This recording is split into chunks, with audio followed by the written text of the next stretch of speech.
Howdy Rams, I'm James Hall, and I have one question for you. Can anyone stop this red-hot men's basketball team? We'll answer that question and more on the one and only Thursday Wrap-Up. On Tuesday, the men's basketball team traveled out to Fresno to take on the Fresno State Bulldogs.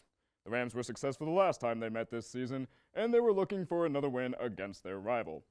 Here we're going to see from the start that Isaiah Stevens gets the ball. He is going to dribble up the court until he drops an absolute dime to Adam Thistlewood, who hits a wide open three.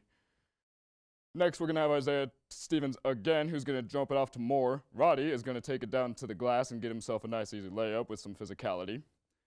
Next thing is a steal by Isaiah Stevens, who is going to kind of take it up the court until he drops it off to Tanjay, who drops a nice three there. And now, here it is with another three from Adam Thistlewood.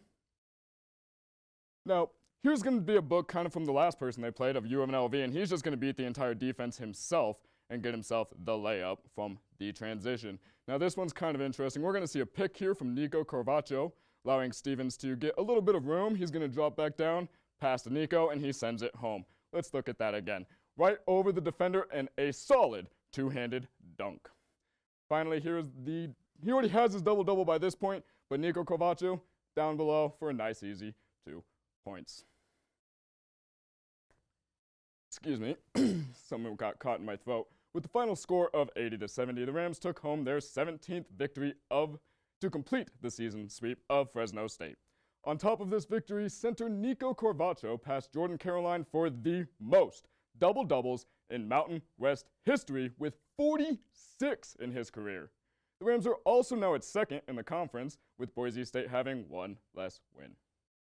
With the men traveling to Fresno on Tuesday, the women's team stayed home, facing off against the Bulldogs at Moby Arena. The Rams were looking to flip the story from their earlier matchup this season with the help of some Moby madness.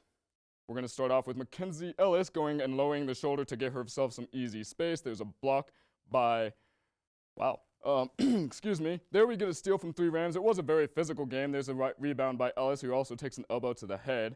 Here we're going to see Megan Jacobs with a steal herself. And now after an errant shot, there's a put-up again by Leah Davis, and she's going to do it one more time. Now, when that's all good, but when you don't have to look to make it, and your twin hits a wide open 3, and then Jordan Patterson also hits a wide open 3, it's going to be a little rough for your team. So despite the team being physical, it wasn't enough to slow down Fresno State, who took the victory at Moby with a final score of 79-61. Mackenzie Ellis, who is a major contributor for the women's basketball team, went into this game averaging 11 points per game, but was only able to get 4 points for the Rams. Now that we wrapped up the earlier half of this week, it's time to look towards the weekend watch list. The softball team starts their season tomorrow at 8:30 in the morning for the Texas Classic down in Austin. The team will play 5 games in 3 days with 3 big matchups against Maryland, Texas, who is ranked 6th, and Wichita State. The Rams are hoping for repeat performances this year from the senior first baseman, Ashley Ruiz, and junior center fielder, Ashley McKellenna. Ruiz finished last year with an average of .386 and an on-base plus slugging of 1.133. With an OPS over 1,000, we can tell that Ruiz has pop, which she displayed by launching 11 dingers last season, which helped her push across 41 runs batted in. She also finished the season with a perfect fielding percentage at first base. McKellenna also finished the season with a batting average above 300, ending the season with .341. As a leadoff hitter, speed is more of her game, and with her only homer coming in the fashion of an in-the-parker, it makes sense as to why the Rams let her get things started for the offense last season. As a fielder, McKenna finished with a percentage of .972, but that's after only committing 2 errors all season. From sunny Austin, Texas to a snow-covered Denver, Colorado, the women's hockey team travels down to Denver to take on the Pioneers. After losing to Midland and Minnesota last week, the Rams are hoping they can get things turned around against their rivals to the south.